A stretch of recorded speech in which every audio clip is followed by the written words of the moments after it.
गावे पौन पानी बैतंतर, गावे राजा धर्म द्वारे, गावे चित्त गुपत ले जानन, लिख लिख धर्म विचारे।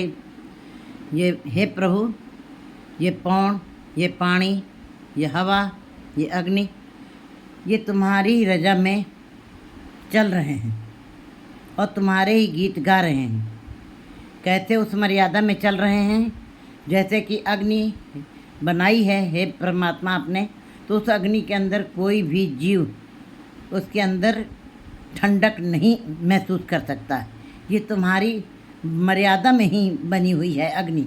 और कोई भी मनुष्य ये अपनी अक्ल के हिसाब से सोचने लगे कि मैं बर्फ़ में से आग निकाल सकता हूँ, ये कभी नहीं हो सकता है। ये तुम्हारी ही मर्यादा है।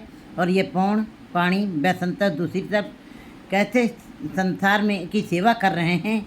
हवा अपनी मर्यादा में चल रही है, अग्नि अपनी मर्यादा में चल रहे हैं, सूरज चांद सितारे ये सब जितने भी पौन पानी बैसंतर जितना भी है वो सब तेरी ही हुक्म के अंदर चल रहे हैं और तेरे ही गुणों का गान कर रहे हैं परमात्मा। गावे पौन पानी बैसंतर, गावे राजा धर्म द्वारे। और एक धर्मराज, हिंदू धर्म के अनुसार कहा जाता है कि धर्मराज है, लेकिन धर्मराज अंदर की एक अवस्था है। एक धर्म एक पवित्र अंदर निर्मल मर्यादा चल रही है, धर्म धारण करने की अवस्था है। धर्मराज क्या है? जो आपके एक एक श्वास के कर्मों का लिखा लिख लिख धर्म विचारे। वो आपके एक एक श्वास का शुभ अशुभ कर्मों का लेखा लिख रहा है और लिख लिख करके विचार भी कर रहा है।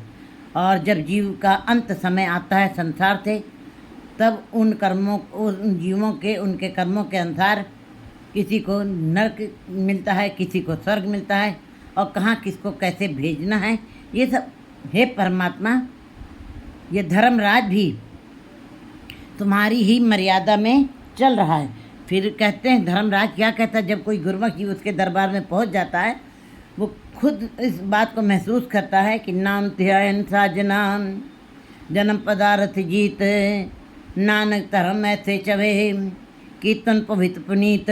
धर्मराज भी उस दिन इस बात को महसूस करता है जिस दिन कोई गुरमुख जीव उसके दरबार में पहुंच जाता है, तो उसकी उस कमाई को देख करके, पवित्रता को देख करके, उसकी निर्मलताई को देख करके वो भी झुक जाता है और वो भी यही कह के तेरे ही गुणों का गान कर रहा है।